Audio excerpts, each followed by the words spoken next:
Hi, hello team, my name is Monique, in case you were not aware. This is The Cauldron, and today we are going to talk about some series that I seriously need to finish or catch up on.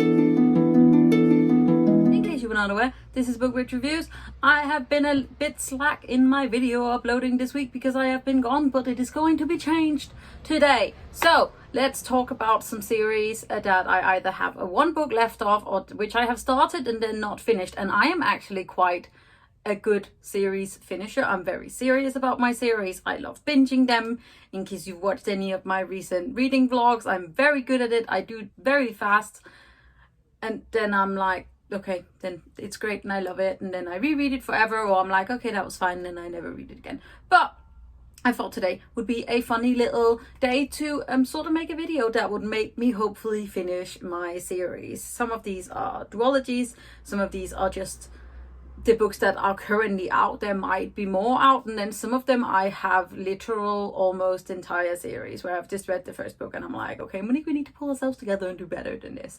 So that's what we're going to talk about today. So I'm going to start us off with the books that are either duologies where I've read the first book, or if it is a series but there is only one more book left of it for me to read, either because that is the end of the series or there is currently not any other series books out. Well, yeah, something. Anyway, let's start with this fat motherfucker. This is The Wise Man's Fear by Patrick Rothfuss, which is the sequel to The Name of the Wind, which is a much beloved high fantasy epic. We have yet to have the third book. We don't know when the third book is coming out. That might be why I haven't read the second one. Also because it took me a really long time to read the first one, even though I adore my high fantasy. The first book follows Quote as he retells his story, which is basically how he ended up being this master swordsman and basically like hero of the world. And it's very intense and very poetic and like bard. Obviously he's also a bard, but I don't actually know what the second book is about. I'm guessing we continue the story. This book does have some really great like fantasy building. The world building is exceptional. We do also have some interesting female characters in this, but it is still seems a little bit on, from what I remember, a little bit traditional, of like missing some female aspects because we just have a lot of men. But I am very excited about getting to this one, even though this is, I don't know why this one is such a big edition. I found it in a charity bookshop, so there we go, there's that. Next up, we have the very last book in the Red Queen saga series. This is Warstorm by Victoria Aveyard, which is a young adult fantasy series. Yeah, I don't think it's dystopia. It's like fantasy, where in the very first book, Red Queen, we meet Mare, who is a red, which basically means that she is a citizen who has less rights than the silvers, who have like magical properties, and they make the reds do all their work for them.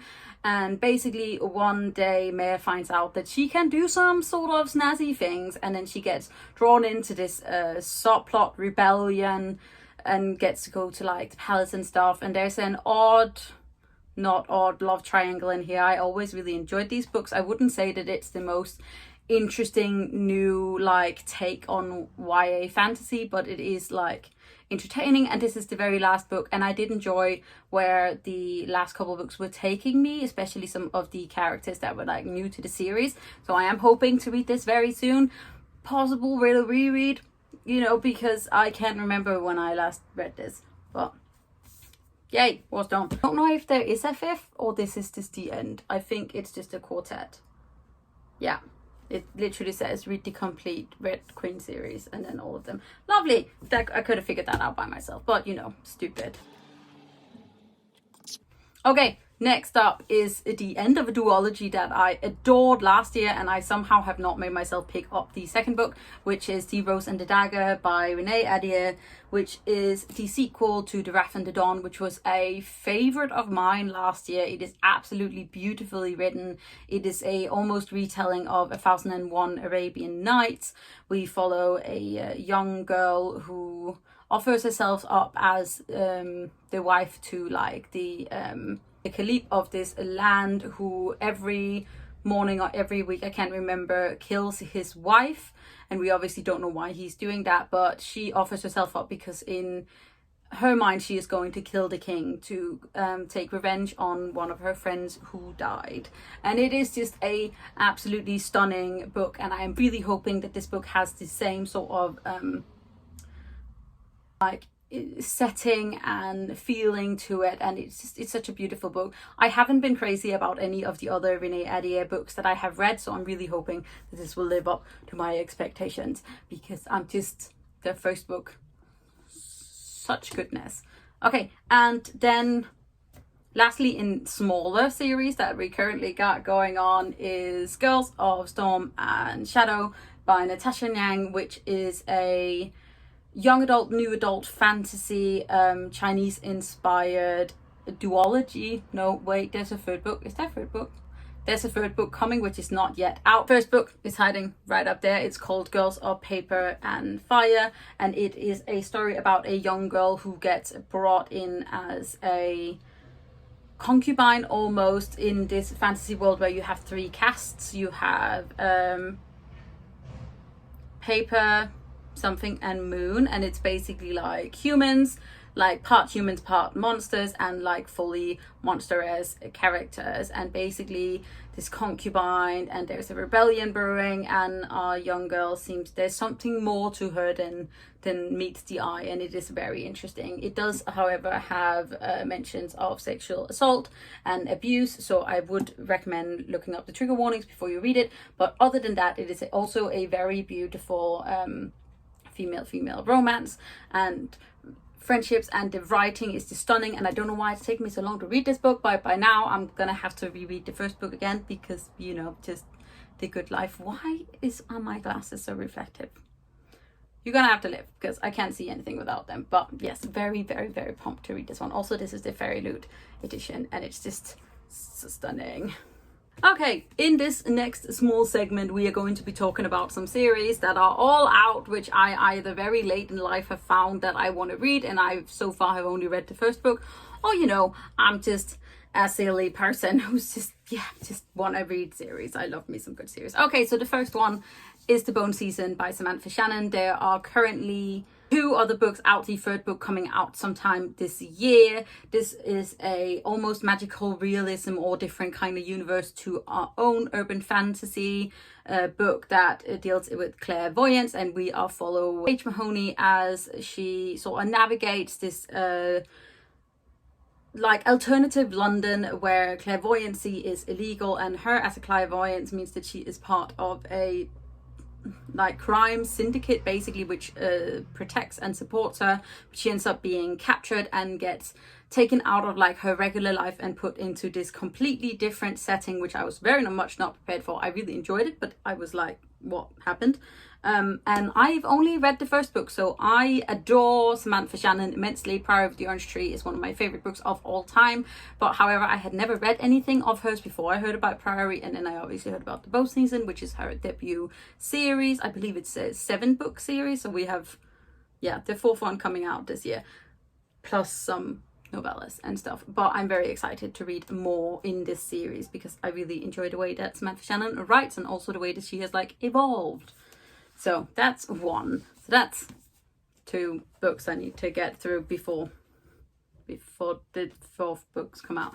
Next up is The Puppy War by R.F. Kuang, which I am very lucky to say that I have an e-arc of The Burning God. So I literally just need to pull myself the fuck together and read Dragon Republic, which is the 2nd book, and then I need to read the Burning God, which is going to hurt me. This is a epic high adult fantasy. Don't read this if you are squeamish, because in this we have much triggers for war and war crimes and fighting and sexual violence, and it's just all intense. This is a Chinese inspired fantasy where we follow Rin, who is trying to sort of escape this life of servitude in a way, and her foster parents are trying to sell her hand off in marriage. And what she basically does is she takes this test and gets to go to this very prestigious school. So the first half of the book is a school setting and the second half of the book is a war setting, and basically we find out that this world is still very much at war. It is very turbulent, it is very dark, but it is also absolutely stunning, and I highly recommend that you read it. And I'm most likely going to be rereading this and then reading the 2 next books next month, because you know I'm on this power reading kick currently. Next up is a series that I know very many people love, and I read the first book earlier this year, which is the continued saga of the Mistborn. So I have only read the Final Empire, and this is the 3rd book, Hero of Ages. I'm also missing the 2nd book, which I need to read. And basically this is a very much beloved fantasy series from Brandon Sanderson, who is apparently who's looked upon as one of the masters of fantasy, and especially of like funny, weird magic systems. And in Mistborn we basically have this special magic called allomancy, which is the ingestion of metals, which then allows you to do certain things with depending on which metal that you have just eaten. And it's very interesting, and we follow a young thief and we follow a rebellion, and basically this world in the Final Empire is sort of like looked upon as what happened if the Dark Lord won, and then we sort of run with it from there. It's reading the rest of this book. Also, these are just some very beautiful edition, even though they are chunky little books. Yeah.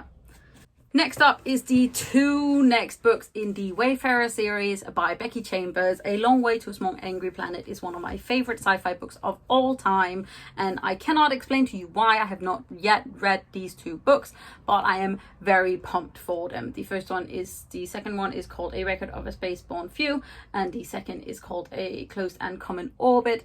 Both of these, I believe, follow some of the same cast of characters from the initial book, and some might also be new characters. And basically, A Small Way to a Long Angry Planet, we follow a sort of ragtag team on this spaceship called the Wayfarer, as they agree to create sort of this portal like right next to a planet which might not want this portal to be there. And basically they have been told they're going to be given all of this money, but it's quite a hard job and possibly a life endangering job. And in this book we have several different kinds of like alien races, which are not just sort of built up on the same way of being like humanoid and like in this sort of classic sci-fi way where it's like, oh, they're aliens, but they still stand on 2 legs. They have male and female gender, and they all basically act like humans. And it's one of my favorite things about this series. So I will be reading these 2 books like in the upcoming months. I really hope so, because I adore, oh god, I'm gonna have to reread the first book. It's so good. I'm just chatting away today. Almost at the end, we have this wonderful series that I found out about this year, which is the Temer series by Naomi Novik. This is just some of them. I think there are in total 9 books. The first one is called Temer, or His Majesty's Dragon. It is basically the Napoleon War reimagined with dragons, where we follow a young naval officer as he ends up tied to this sort of odd dragon, because it is like a special kind of dragon which he does not know when he initially finds it.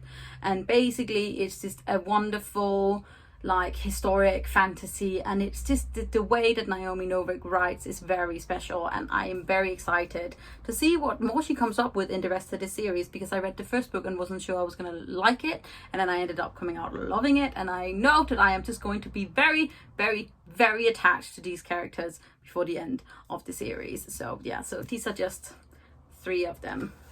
I think the second one is called Throne of Jade, and then third one is called Black Powder War, and I think these are the 5th and the 6th, maybe 4th and the, I'm not entirely sure. But yes, this series is one that I will be picking up soonish.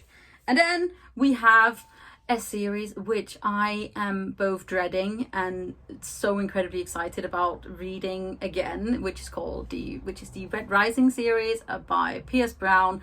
We start off with Red Rising, go on to Golden Sun, and then we have Morning Star, Iron Gold, and Dark Age.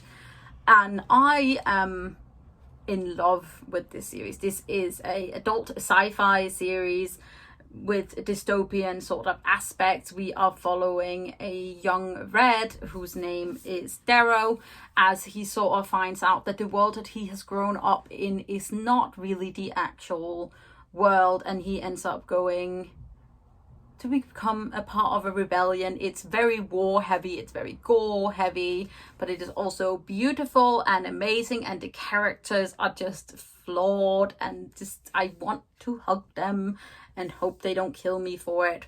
But basically, yes, I read the 2 first books. There are 3 additional books out already, and then I believe that he is going to write an additional trilogy, because I think this first series is, the first 3 is about Darrow, and then I think it jumps either to later in his life or not. I'm not entirely sure. I thought they were all about him, but I'm not entirely sure. But I'm just like, I loved Red Rising when I read it last year, and I really want to read it again and read the rest of the series.